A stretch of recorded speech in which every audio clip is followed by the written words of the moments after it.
What's up, everybody, and welcome to another edition of Combat Zone. That's right, BW Sports 1 fans. It's powered by Rockstar Realty, 317-503-8322. Talk to Shawn at Talk to Tucker today, 317-503-8322. Elite Performance, where the dream of elite fitness becomes a reality, 765-499-1005. Become elite at Elite Performance now, ElitePTIndy.com. Revved Up Tattoos, 317-537-2667. If you're looking for a new ink, new piercing, call my boy Todd at Revved Up Tattoos, 317-537-2667. And BaumBurgers Steak and Shake, located at 7960 US 31 South in Indianapolis, Indiana. BaumBurgers Steak and Shake. Round one, fight.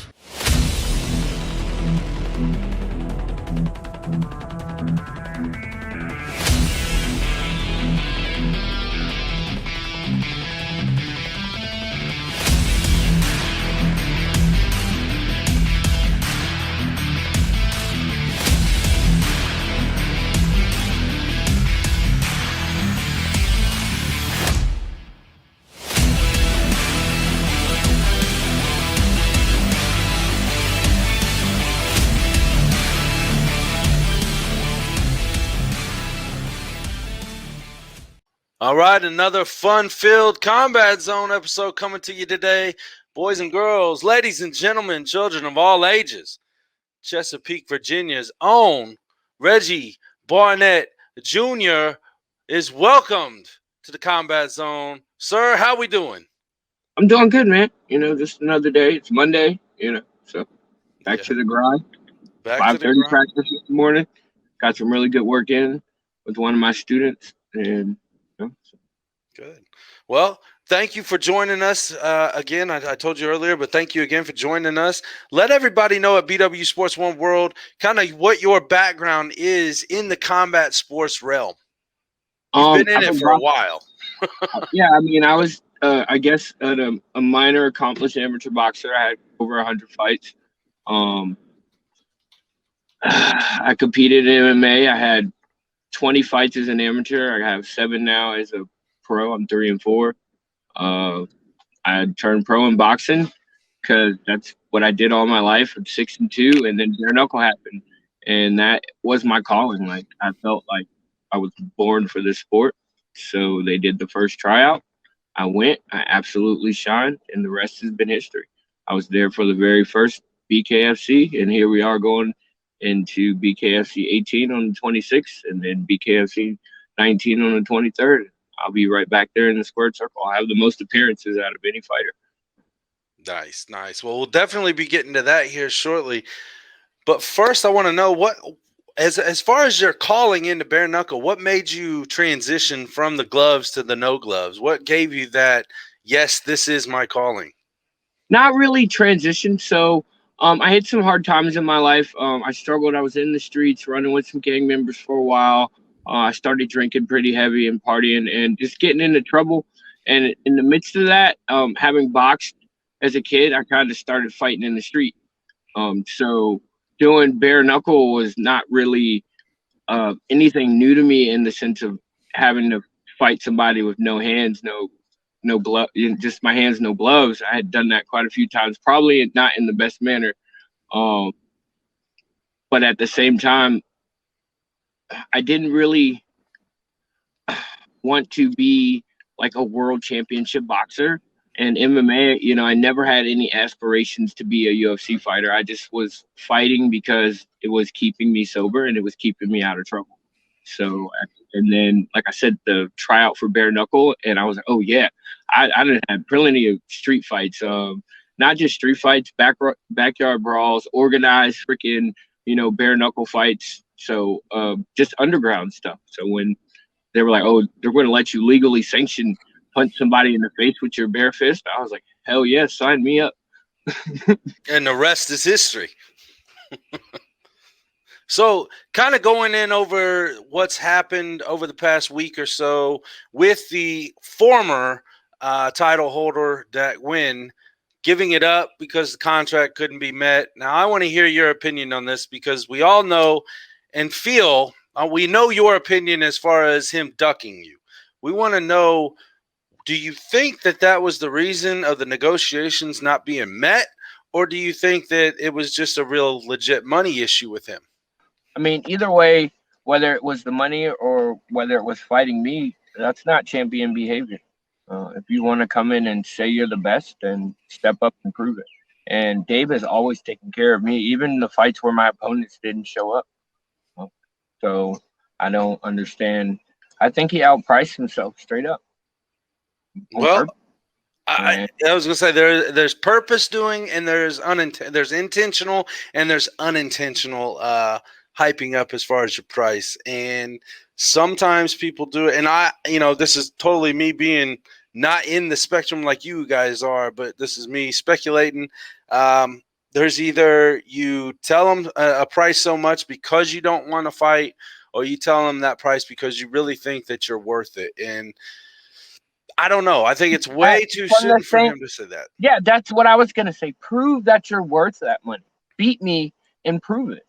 Right. And that would give you all the right to, and you beat the best the two OGs in the league. Hell yeah, you could command some more money. Right. But 3 wins, squeaking by, beating the former belt holder, prove you're a champion, and then I believe you could command that kind of money, whatever the sum was. But regardless, that's not championship behavior. Me personally, I love money. I'm a human. Well, not love money, but I enjoy making money for my craft, of course. Right. But at the same time, I'm building a legacy. It's not all about the money. And I have so many other facets and ventures outside of fighting that I'm not worried about just having to make money off of fighting. Look at some of the best fighters in the world. They make good money off of fighting, but most of them, I mean, look at Conor McGregor. He sold his entire business to set himself for life, and I'm building those things in the background. So regardless of that, I'm fighting for legacy. Right. Well, in that aspect, if there's anything that you could tell the world on what you're building outside of the ring, go ahead and let us know so we can get ready for it, man. Oh, well, definitely. First of all, check out my new website. It's called educatedhands.co. And it's got links to all my sponsors, everything BKFC, of course. And then I started what I like to call the Educated Hands University. And a lot of people always are messaging me and asking me about bare knuckle and hand-to-hand combat. And so I just, all in one place. You want to join the team, you want to support the legacy, it'll give you access to those things. And then I have some new gear coming out. It's exclusive. It's only for bare knuckle training. So I'm really looking forward to releasing that right before the fight next month. Just trying to build myself and use the platform that Dave gave me. And then also I'm doing things in my community. We have a mentorship program at my gym. We're getting ready to start the summer camp, and I have the Educated Minds movement, and which is we just have the kids helping each other with their studies and linking up and networking. Especially that was something we started during COVID because everybody was, so separate. And I feel like it'll grow even more now that, things are starting to open back up and we have more access to each other as human beings. And I'm still training my ass off to fight. And I'm grinding, man. I'm always grinding. So it's not just, they can never pay me enough to fight somebody. That would never be me. Period. Right. Well, we have a little surprise for you. I got in contact with somebody that you're pretty familiar with, and he's going to join us right now, and that would be Reggie Barnett Sr., and I believe you know him pretty well, right? Reggie Yes, Sr., thank you, sir, for joining us. I appreciate your time. I wanted to get the father and son combo on here because, as has announced, Reggie Barnett Jr. is fighting Johnny Bedford for that 135 title belt July 23rd, correct? That's correct. 23rd. The location is yet to be announced, but the fight's definitely a lot. Okay. Well, since you guys have that family connection, you guys are running the gym down there. Sir, you train your son in the boxing side of things and other things, obviously. Your mother is your manager. It's a nice close-knit family that you guys got going on. Reggie Sr., quick question to you. You know, how did this all come about and start for you guys and your family? It started 14 years ago. We actually started when he was like seven or eight. I taught him, his brother, and my daughter, the sister, how to fight, but I never had any intentions of either one of them wanting to compete. So he came to me one day and said that he wanted to start boxing. So I was like, okay. So at first I was against it. I just wanted him to keep playing baseball. But my wife challenged me. She said, "What are you afraid he's going to be better than you?" And my answer to that was, "Of course he is, if I'm training him." So, we started training at home in the garage, backyard, front yard. And, we went to some other gyms, but it just didn't work out for me. They were not, those gyms were not for us. And so I decided that, you know what, I'm just going to open my own gym to keep him in the gym. Unfortunately, some things happen, and it's neither here or there. But, here we are, we're still going. And like I said, we've been in business for 14 years. We have been training. We have a very huge team, amateur team. We have a pro team too. So with that, it's just been pretty basic and busy. So that's how we do things. I'm an old school coach, so yeah, certain things that I don't like. And the other thing of it is too, it's not, I'm not gonna say it's my way or the highway, but I know how to win. Yeah, I know how to win. I know how to teach you to win. So that's the thing. I was an elite fighter back in my day, and I'm sure I don't know if he told you that, but I'll let him tell you that. But I was an all Navy boxer also. So, the question that I saw once before, I think I said this at the Hall of Fame thing, somebody wanted to know, does your dad have educated hands too? Yes, I do. So yeah, they still work.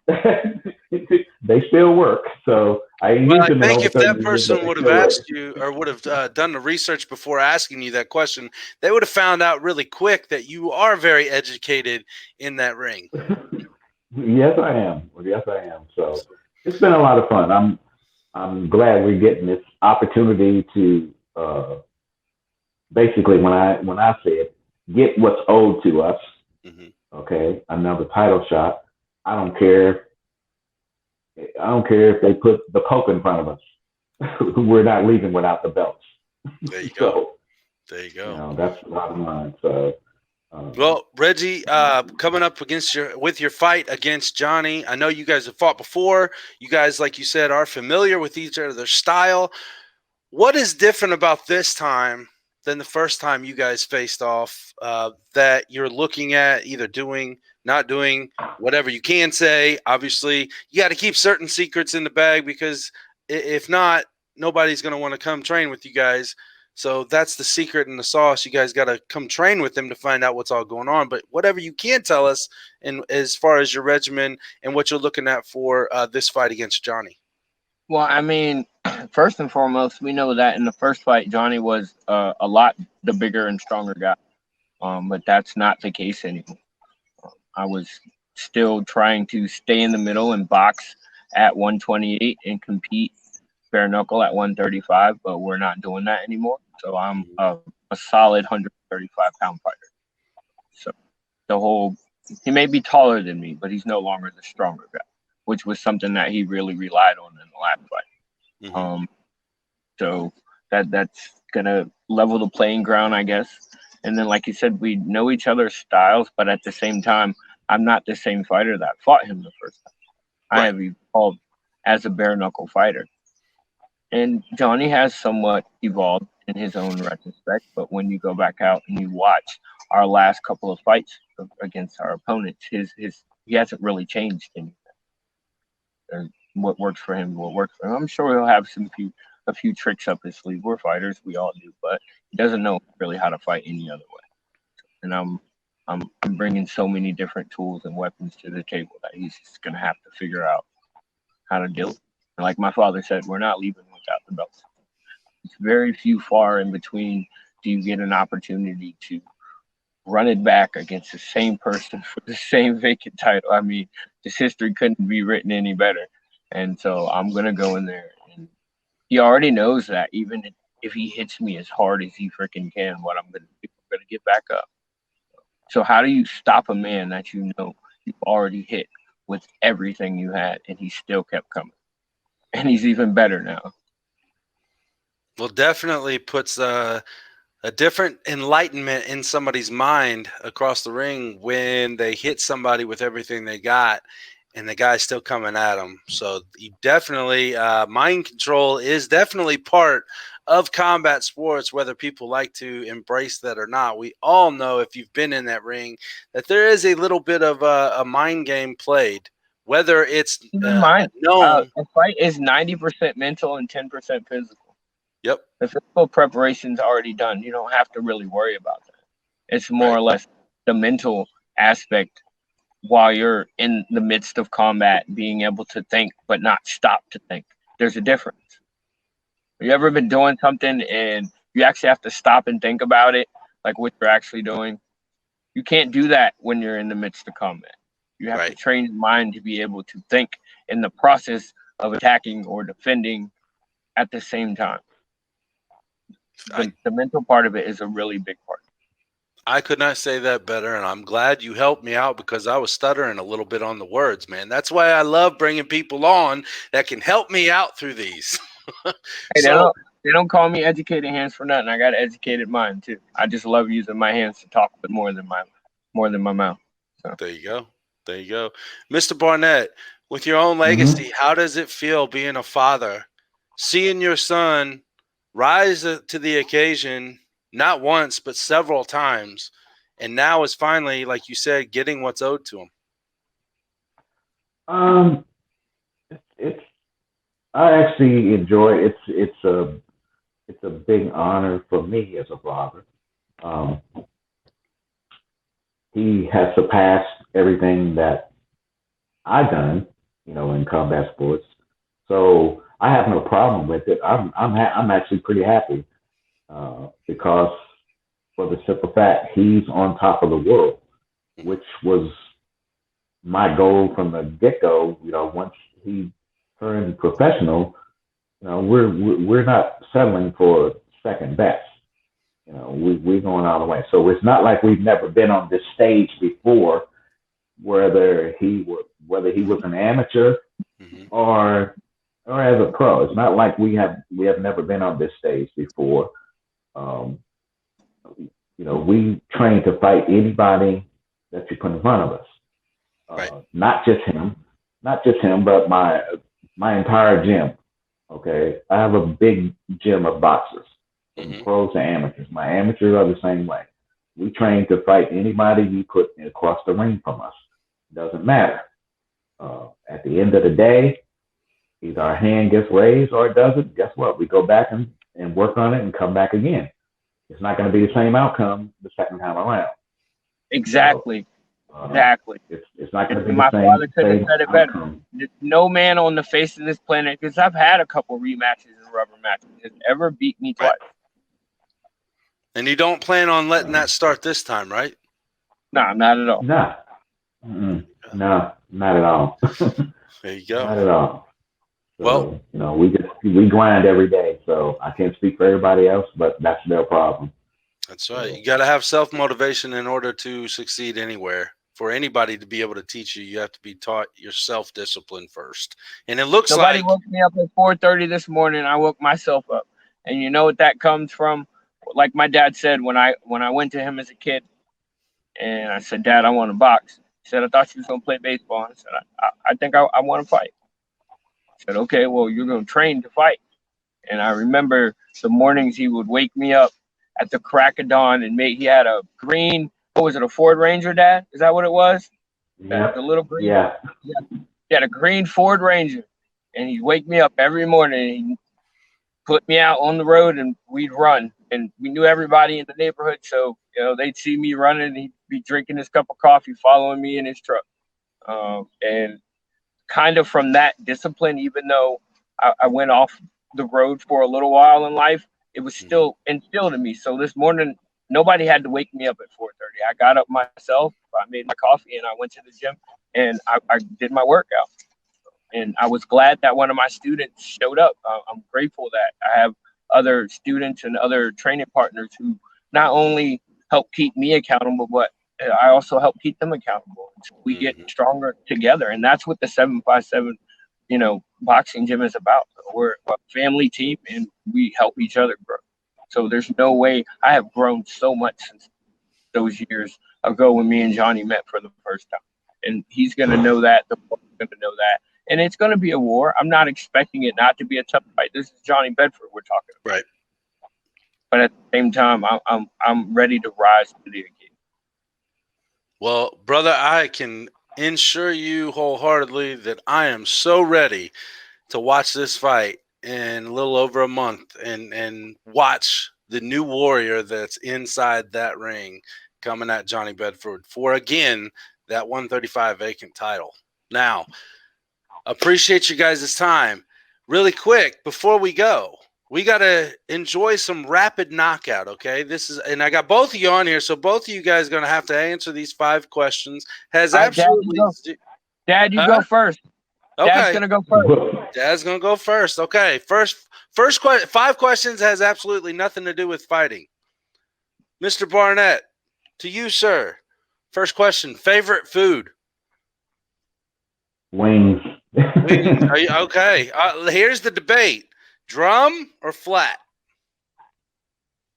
Drum. Okay. Reggie, favorite food? Peanut butter. Peanut butter. On anything or just a scoop of peanut butter? Both. I eat peanut butter and orange peels, and my wife thinks I'll eat the orange, and then I'll get the peanut butter, and I'll put it on the orange peels and eat it. Everybody thinks I'm crazy. I'm just like, it tastes good to you. That's what matters, right? All right. Second question, Mr. Barnett. If you had a playlist on your phone or when everybody comes over, what is your go-to music, whether it be genre or individual or group? Who do you got? I actually have a lot, but I've listened to some of the rap. Actually, one of them is by T.I.'s Motivation. Okay. I listen to that. I listen to that a lot. So, all right. You play it in the gym? No, I don't play it in the gym. I just play it in my earphones and in my truck. Gotcha. Gotcha. What about you, Reggie? I know now why you gave your dad first dibs so you could think of your answer. Good. But I already know. I already know this one. Indie underground rap, which is not, like I said, it's not mainstream at all. You have to look for a lot of these artists. So I enjoy it when the guys hear me listening to it at the gym. They're like, "What the heck are you listening to, bro?" And I'm like, "It just gets me pumped." So. Is there any individual or group out there that you go to that you like that's sitting in the top of your head? I would say right now NF is my favorite artist. Okay. His music is very at some points it's pretty, but a lot of it's really inspirational. All right. I like it. Mr. Barnett, question number 3. It's either watching or participating besides combat sports. Take all combat sports aside. What's your favorite sport to watch or participate in? Baseball. Baseball. Okay. If you were to watch, who's your team? The Yankees. Okay. Well, I unfortunately know who your football team is. We already had this little mini discussion before the show started. So I got to say, fly, Eagles, fly, sir. That's okay. You know the funny part about that? my wife is an Eagles fan, and she's from Maryland. So Love it. hey, it's okay. We have rivalries in our household, so I have get it. relatives. My brother, sister-in-law, son, cousin, niece, all Cowboys fans. My daughter and myself, Eagles fans. Reggie. See, they only can say this though. Nobody can say this. I'm actually from Dallas. Well, I'm sorry. No, I'm just joking. Oh, that was great. That was great. I'm not. That's all right. Reggie, if you had to pick a sport to participate or watch that had nothing to do with fighting, what would it be? All right, so my favorite sport to watch is figure skating. Okay. I know that sounds, like that. But when you think about the amount of skill and muscle memory and core strength it takes to do some of the stuff that those men and women do, it's always awed me for some reason. The first time I went to a skating rink as a kid, and so I just love to go, and especially when the Olympics come around, and see the greatest of the great. It's my favorite sport to watch. I'm not going to lie. You threw me off with that answer, but that is a hell of an answer. When you brought it like that, it's like, damn, okay, I get it, man. I get it. So that's a first. That's definitely a first. I mean, I wish I could, like, get up to 20 miles an hour on some skates and then spin my body 4 or 5 times in a row. Man. Have to think about how much skill that really takes, you know, and I appreciate skill in sports. And so when you look at figure skating and its grace and its the skill of it, I know that sounds weird coming from somebody who does violence for a living, but when you take, if you have to, I have to get out of the spectrum of anything violent when I look at sport, and so I appreciate that a lot. I like that, man. I like that. It's a mind easing moment because you get caught watching those figure skaters do what they do, and unfortunately, this flab in this back and body sure as hell ain't gonna be very graceful to watch for anybody. So, Mr. Barnett, favorite hobby other than training or boxing or anything like that? What do you like to do on your off time? We have the same hobby. Fishing. Yep. Fishing. All right. Yep. What do you guys fish for? What do you like fishing for the most? I fish for bass. Yeah, he's a bass fisherman. Okay. What about you? If I'm freshwater fishing, I love fishing for catfish. I'm saltwater fishing, more or less like striper, drum. Okay. All right. There we go. That's what you get from living closer to the ocean than here in Indianapolis. I got to drive a lot farther. Well, my whole life, Dad's always taken me fishing. We go fishing every Sunday. I kind of go. Now, he was mad at me this Sunday because I didn't invite him. And me and my cousin went. We ain't absolutely nothing. And he went out there and slammed it this weekend. So I guess because he wasn't invited. He had to show you up. All right. Last question, Mr. Barnett. Whether it be in the sports realm or the the social aspect or personal, who was your role model? My role model was I actually looked up to Marvin Hagler when I was growing up. I mean, we all as kids grew up in the era of Muhammad Ali. But I actually I liked Ali and all the guys there, but I actually looked up to Marvin Hagler. I really liked him. So, all right. Reggie? My father. The best answer you could have given. No, I'm not. If it works and if it's true, you said it right there. And I think we could see a little bit of why through this conversation. But I feel like I'm starting to turn to him a little bit. But I know in my rough times, I dealt with a lot of guilt and shame. And I saw my father work so hard for my family and sacrifice so much to make sure that we were always taken care of. So it was like when I finally snapped out of that daze, it was like, all right, I got to get it like Dad. And this man is, like he said, we're going on 15 years. He's been running a gym, doing his day job, taking care of my family, and he's not complained, quit, not once. So if you can't be And if that's not an example set for you, or you can't be inspired, but if people wonder why, they're like, oh, you still working and training and you should be, no, right now I'm good. And I know that I can do this because my father showed me that I can do this. Mm-hmm. That's and great. It's been working. That's great, guys. That's great. I mean, this is always good to see any family members as close as you guys, but especially a father and a son relationship in the business, in the sport that they both love and enjoy, and you guys are flourishing.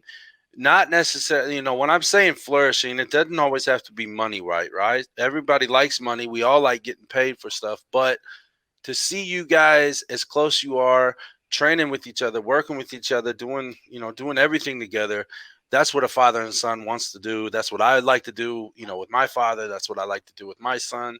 So it's a great legacy and memories to come. That's exactly it. The Barnett name and the 757 legacy is going to live far beyond what any of my children may do in combat sports or what the generations to come. And I told him that when I first wanted to go to that bare knuckle tryout. I said, this is it, Dad. This is everything we've been working for. All the hard work we put in, I'm finna make sure that our family name, everything that you sacrificed, everything that we done, make sure our legacy is solidified. And we're there, and we're just gonna keep pushing forward and keep whooping people's asses in the meantime. There you go. Guys, again, I appreciate the time. Reggie, here's your chance to give any shout outs to your sponsors, to anybody that you'd like to. The floor is yours, sir. As far as my sponsors, there are 15 of them. Just so much love and support, but you can always find them on my website, educatedhands.co. And if you click on their links up there, they have special deals on all their amenities and their offers. So definitely make sure you check that out. I want to definitely give a shout out to my mom. My momager always taking care of me and make sure we're looking out. My sponsors down in Florida, Damware, Warren, I'll see you in a couple weeks, buddy. We're about to crash the party at BKFC 18. The King will be in the building to make some noise. So definitely. My home gym, 757 Boxing. Follow me on Instagram, EAZ_E. Please, since this is about likes and followers or whatever they say, I ain't really stressing it. I'm going to keep plugging away anyway. And definitely, Dan, thank you so much for bringing me on. I appreciate it. Dad, I will see you at training at 6:30. Okay. Like you guys don't get enough of each other, right? Yeah, no. He enjoys training camp because it's like his chance to brutalize me legally. I get it. I need to start doing that with my kids because every time I take my daughter to basketball camp, like this week, she's at basketball, her legs hurt. Well, why don't you come to the gym with me and I'll show you what really pain feels like when you're going through stuff, as you guys well know. I'm hip for it. I'm just like, feed me more. You can't break me. There you go. I brutalize everyone in the gym, not just him. Yeah. The amateur team included. Nope. It may just feel a little bit better every other day or so for your dad to be doing it to you. So, both Reggie Barnett Jr. and Sr., thank you guys for your time. I appreciate it. You're welcome. Check us all out, BWSPORTS1.com. And we'll BKFC 18 going down June 26th, and then BKFC 19 July 23rd. Yours truly, 135-pound strap fight. It's going down. There you go. And until next time, guys, Combat Zone, we are out. Peace. Peace.